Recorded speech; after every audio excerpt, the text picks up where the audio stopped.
影、悪に打ち勝って悟りを得れる日なんです。こんにちは。スピリチュアルで夢実現を提唱するスピリアルアカデミーザガイアハウスオーストラリアの開運先生術師新海真希です。さて、継続して私をフォローしてくださっている方々は、そろそろ真希さんがあのお話をする頃だと思っている方も多いのではないでしょうか。今日はそのテーマ、宇宙の扉が開く満月である上作の満月についてのお話です。12星座別の上作のアドバイス、これとても大事。これもいたします。そしてこの満月におすすめのものは何かということもお話ししますので、ぜひ最後までご覧ください。ではもう早速、上作の満月について。まずこの上作の満月というのは年に一度だけあります。そしてじゃあどんな満月かというと、人生の3つの転機、誕生、死、そしてその間の覚醒、あるいは悟りですね。この3つのエネルギーが重なる満月です。そしてマーラって仏教でいう悪魔に打ち勝って覚醒、エンライトメント、悟りを手にする、そこに達成していくっていう力に最も満ちた日でもあります。なぜなら宇宙のサポートが入るから、宇宙をバックにつけることができるから、宇宙とつながっているからということになります。つまり精神的な成長として捉えると、内なるね、自分の内側にある闇を超えた意識を覚醒させるにはぴったりの満月ということになります。この上作の満月は実際に慈悲、平和、目覚めのエネルギーを象徴しています。そして仏教の概念である全ては今この瞬間生きている、起きているという教え、時間を超えて今ここの意識への覚醒、ここにも導いてくれる満月ということであります。で、先生術ではもともと満月は一つの終わり、完成を意味します。顕在化して、ね、新月は見えないけど満月でまん丸に顕在化しました。そして新しいサイクルをでも起こすためには手放しをしなければ次が起こりません。ですから満月はやはり手放しの瞬間というふうにも言われています。魂の進化が一つのピーク、悟りを迎えている姿であり、だからこそ手放していくというこういう流れですね。これがうまくいっていくと人生はずっと拡大して上昇し続けるということになります。じゃあ上作の満月っていうのは実際どういうふうにして決まっているのかということなんですが、ちらっと言いましたが、仏教においてはブッダ、お釈迦様の誕生、それから悟りを開いた日、そして死ともに称えるのがこの上作の満月です。仏教というのは輪廻転生の概念がありますから、死っていうのは終わりではなくて始まりのサイクルでもあるという考え方から、やはり称える、祝うという概念を持っています。そしてこのさっきも言いましたけど、お釈迦様が悪、自分の中の悪なのか、ね、もうその哲学的に言うといろんな悪っていうものとずっと戦って、そこに打ち勝って悟りの境地に達したという日なんですね。ですから、これが上作付きの満月だったんです。この悟りの時も生まれた日も入滅した日も全部同じ上作の満月。上作っていうのがインド暦でいう第2の月ということになります。つまり今の暦でいうと5月の満月、だいたい5月に当てはまるということになります。ただ微妙にですねずれる時もありまして、日程は先生カレンダーによって毎年決定されますが、今年はすでに発表されていて、5月今年は2回満月があるんですよ。入っていきなり、5月の満月がさそり座であります。そして31日にいて座であります。で、今回は5月の31日の満月が上作の満月というふうにされております。で、これはもう世界中で静かに厳かにこの満月を称える上作祭りお祝いが行われます。日本では霊気発祥の地として有名な京都の鞍馬山にて行われて、世界中の人が集まってくるので、京都は毎年鞍馬山って本当に田舎のところにあるんですけど、もうこの時期になるとものすごい人になりますね。で、もともと鞍馬山っていうのは蒼天、つまり宇宙ですねって呼ばれる宇宇宙そのものを本尊としているという珍しいお寺で、それを象徴するために太陽の光を象徴するのが毘沙門天、月の愛を象徴するのが、千手観世音菩薩ですね。それから力を象徴するのが地球の霊王である魔王尊。この3つ祀られて、この三位一体で蒼天として呼ばれてます。私も何回か鞍馬山はね行ったことがありますが、でこの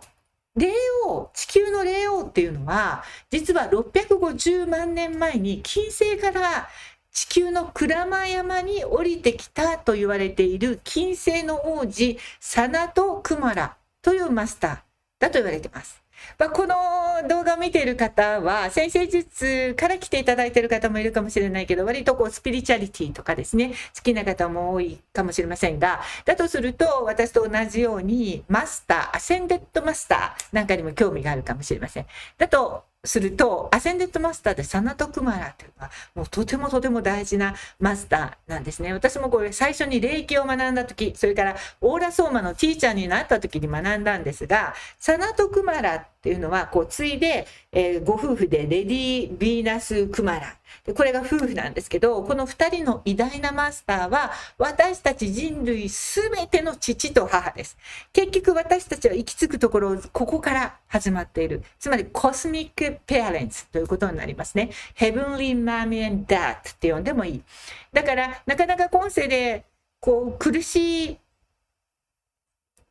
状態の人もいると思うんです。私ももう2万件セッションをさせていただいているので、親に愛されなかったっていう人にも何にも出会ってきました。でもだとしても私たちにはいつもヘブンリーマン&ダッドがいるよっていうことが少し心の救いになるかなとも思いますね。私たち魂のすべての両親という存在がいるということです。でこの満月の夜はですね、天上界と地球との間に特別な通路が開ける時で、普段は私たちは切り離されていますね、宇宙という存在と。でもその切り離されている宇宙という私たちのでもソウルの故郷と今世の学びです。そうそう実家に帰ってたら学びにならないから、でも実家に帰れる人でも言っていいのかもしれない。でそういう扉が開く。満月の日、上作の満月の日だけ光の通路ができるんです。でこういう時にサナドクラマもやってきて、おちはか様もそこから地上に降りて来られる時もそこを通って、入滅の時もそこを通って帰られて、悟りの瞬間もそこから宇宙のバックアップがあったのかもしれません。というのが上作です。でちょっとここで私の個人的な上作の満月の話をさせていただきたい。毎年私のブログで話をしているので、ちょっと興味のない方もいるかもしれませんが、2、3分飛ばしていただくとそこの部分がなくなる、さらっと話したいと思いますけれども、実はある年のもうだいぶ前ですが、上作の満月の前に私はここシドニー、オーストラリアクリスタルショップを持ってるんですけれども、ここでオーラソーマのセッションをしていた時にサナトクマラのボトルを選ばれた方がいたんですね。でその時になぜか違うこれ私が今必要だからこの人これ選んでるんだっていうふうに感じたんです。なのでそのサナトクマラのボトルを購入して、ボトルとワークするっていうのをオーラソーマではするんですけど、ワークを始めたんです。そしたらその2日後ですね、日本の父が入院してもう今危篤だっていう知らせを受けました。でもその場ですぐに飛行機を予約して既得なんで、ちっちゃなバッグにもその周りにある着替え詰め込んで、このボトルだけあったね、ボンと入れて、そのままシドニーの飛行場から日本行きの飛行機に乗り込みました。でうちの父はですね、もともと難病を持ってて、それを発覚したのはもうそれよりも9年前だったんです。だけども本当に病人らしいところ全然なくて、一回も入院せずに好きなことをずっとやり続けていたんですね。その父が既得っていうことなので、もういよいよ多分最後なんだなっていうのは気がつきました。でそれもありますし、先生術もやってますから、すでに気づいてました。その年に何かあるのは。ドラゴンヘッドの位置が私の父と関係する場所で大きな手放しのアスペクトを取ってたんですね。しかも傷ついたヒーラーであるカイロンが生と死に関わる場所にありました。だから今年は何か身近な存在との別れがあるのかなっていうのを分かってたんで、もうとにかくすぐに飛行機に飛び乗りました。で日本に着いてもそのまま空港から病室に行きました。で、言葉はもうほとんど話せない状態でしたけれども、意識があって私を見ても明らかに喜んでくれてるの分かる。もう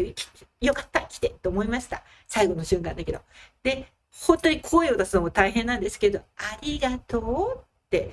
言った後に、終わりって言ったんですね。もう声出ないんだけど口で分かるんでって言ったので、もう本当に終わりなんだなと思って。で、私はその時に何も持ってないけどサナトクマラのボトルだけ持ってたんです。そしてその日は上作の満月だったんです。で、今日は宇宙の扉が開いてる、金星からの使者が降りてきている。だとしたら、もうとにかく優しくて美しい愛にあふれた人生を送った父へのご褒美として私ができるのは苦しまずにね、最後の瞬間元の世界に送ってあげられることかなと思って、それでそのボトルを使って金星の使者に苦しまずに連れて行ってくださいっていうふうにお願いして、そしたらスーって父が本当に苦しまずに息を引き取りましたというお話でございます。で、ありがとうございます。聞いていただいた方。なんかこの話をどうしてもこの時だけしたくなるんですね。忘れちゃいけないのかな、なんか。で、私たちみたいに海外に住んでいると親の死に目に会えないっていうことは結構あるんですね。お葬式にまで出られない。でもなぜかうまく全部いって、私はその中でお葬式もできて、亡くなった時に開けてくださいって言われていた紙があって、それを姉が開けたら全部手配がそこにされてあったんです。全て父が。だから全部スケジュール通りに行ってお葬式もうまく行うことができて、私も出席もできました。なんか何から何までちゃんとオーガナイズしてた人だったので、最後までそうだなと思った覚えがあります。で、何が私が言いたいのかというと、出会いも別れも人生には必ずあるんです。で、人間のエゴではどうしようもない。やはり年を取るとどこかでお別れっていうのは家族やってくると思うんですね。で、それはやっぱり悲しいことだし、たくさん泣いて悲しんでいいと思うんですけど、やっぱり先生術なんかを学んでると、人生のサイクルとか天体のエネルギーとか生まれてくる中で、やはりくるくる回って戻ってくるから輪廻転生していくんだなとか、新しい旅に出たんだなっていうふうに思うことができるんですよ。だから私はなんかその時にもちろん悲しかったんだけど、居心地のいい家に戻るんだな、そっちの方がお父さん居心地いいだろうな、そこでまた楽しい人生を送ってねっていうふうに素直に思えた覚えがあります。なのでこれが先生術をやってて本当に良かったなと思った瞬間なので、きっと先生術興味があって今これをね見ていただいている皆さんにもちょっとそのお裾分けをしてみました。そしてこの宇宙との間に光の道ができるのが上作の満月の夜なんですけれども、実はですね、とてもこの瞬間この周辺ですね、5月のこの満月の周辺って生死に関わるショッキングな出来事やニュースが毎年実は多くなるんです。で、これもですね、ただその宇宙とのやっぱり扉が開いていて、もうお役目をしっかりやった人たちが宇宙に召されていったりですね、しているようなイメージは確かにあります。だからこそ私たちは今生きているこの一瞬一瞬、今ここっていうもうブッダの教えですねを大切にしていくということを忘れずにいきたいと思います。で、ちょっと2026年の上作の満月について、お話をしますが、実はですね、この上作の満月、今も言ったようにね、地球とのつながりで金星がとても大事な役割を果たすんですが、そのサナトクマラである金星が小惑星と蟹座でぐじゅぐじゅぐじゅとたくさんコンジャクションしてるんです。それが心の最も深い場所を示す8ハウスというところでぐじゅぐじゅぐじゅっとくっついてます。それから深い傷を示し、そして傷を癒すことも意味するカイロンも小惑星とぴったり重なってます。で、それがいて座、ね、満月、双子座太陽、それから水亀座の冥王星とかお羊座にこの時もまだ火星土星たくさんの天体があると、ちょっと先生術詳しい人だとこれだけでわかると思うんですけど、風と火のこの今の4つの四角形をつないでいくと、クレイドルというゆりかごというハイパーアスペクトを形成していくんですね。ということは、つまり今回の上作の満月図を見ると、インナーチャイルドとか今日まで経験した過去の傷、別れ、家族との苦しみ、家族に愛されなかった過去を持ってる人もいれば、傷つけてしまった後悔いっぱいあるかもしれませんが、そういった過去の影、傷を完全に終わらせる意識を持って新しい方向へ、ちっちゃなステップでもいいからワンステップでも行くことができれば、ね、上作覚えてますか？最初に言ったの、影、悪に打ち勝って悟りを得れる日なんです。そんな強烈な目覚めが起こる時なんですよ。ということで、2026年の上作を迎えていただきたいと思います。天井界の扉が開いて地球と宇宙との間に銀河鉄道999のような、これはなんかこの間も言ったんだけど、わからない人が多くて、私の世代は古すぎるのかもしれません。今は何て言ったらいいんでしょうか。わからないですけど、私は銀河鉄道999が大好きだったね。の道ができる満月に宇宙とのつながりを感じながら大きな手放し、ね、と生まれ変わりの意識を体験していただきたいと思います。で、この上作の満月の日に何がいいかもお届けしますとお約束した通り、満月のエネルギーを高めるアイテムというのがありまして、丸いものです。丸いもの。何でもいい、丸いものを身に置きましょう。丸いボールに水を張って、丸い鏡を用意して、上作の満月のエネルギーを鏡に反射されて、水に転写して、その水を飲むというのもおすすめでございますので、ぜひやってみてください。では、ここからもう少し詳しく、12星座別の上作の満月からのメッセージを受け取りましたので、この T シャツにもあるように、これはもうセプタグラムの本当に波動が上がる。これだからいつも見せているのはですね、これ見てるだけでも波動が上がるんで、私の顔を見るよりも皆さん私の話は聞いてほしいんですけど、これ見てればいいんじゃないと思っていつも貼り付けてますが、T シャツにしとくともっと見やすいかなと思いましたけど、これ私の新時代先生術を教えてますが、うちのクラスのキーワード、合言葉ですね。as above, so below。上のごとく下もしかり、上で起こっていることをね、天体の配置、天体のエネルギーがそのまま地球に影響してるんだよっていうことで、これはエメラルドタブレットという私のバイブル書の中に書いてある言葉でもあるんですが、なので上のごとく下もしかりということで、上で起こっている配置から分かるメッセージは下で起こることなので、メッセージを受け取っていただきたいと思います。では、ちょっと、まずお羊座からちょっと、そうですね、行けるとこまで行きましょう。時間的に。はい。お羊座の方、本当の自分で生きる覚悟を持ってください。これ力強い言葉ですね。偽りのね、そう言われてもどうしたらと思うかもしれませんが、偽りの情報が、偽りの情熱が剥がれていきます。なんかこう、人に言われたからやってただけとか、本当はやりたいことなんじゃなくって、魂がね、やりたいことなんじゃなくて、左脳がやりたいと思い込もうとしている、みたいなことにハッと気づくんですよ、この満月に。私それじゃなかったみたいな。逆に言うと、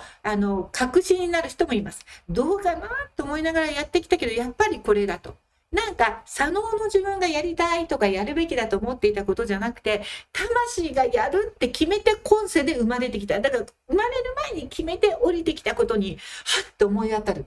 気づく。そして今日からそれで生きよう。こういう満月になると最高です。で、これ前もって知っておくと、私いつも言ってるんですが、これはまたちょっと話が、マニフェステーション、実現プロジェクトっていうのが私の実はライフワークで、たくさんの人とね、オンラインサロンでずっと波動を上げることを毎日やってるんですけれども、そこでもビジュアライゼーションいいっていうのも皆さんご存知だと思うんですね。ポジティブなビジュアルを。でも例えばこの満月の日にこんなことがお羊座は起こればいいよって、宇宙がas above, so below だから、宇宙がこういう意図を持ってしてねっていうのをちゃんと前もってチャートで教えてくれているのを前もってビジュアライズしておけば、その日になった時にそれが現実になる可能性が高いよっていうことなんです。だから星を見てこうちょっと前にやってる。私も新月のお茶会っていうのもいつも5日かぐらい前にやるんです。新月の日じゃなくて、その日じゃなくて前にっていうのが大事で、その意図を持ってその日をもう迎えた方がいいっていうことなので、ちょっとそんな風に過ごしてみてください。ではですね、続きは後半の方でちゃんとお牛座から先も全部いたしますので、もう一つの後半の動画の方をぜひご覧ください。最後まで見ていただいて、私の個人的な話も聞いていただいた皆さんは本当にありがとうございました。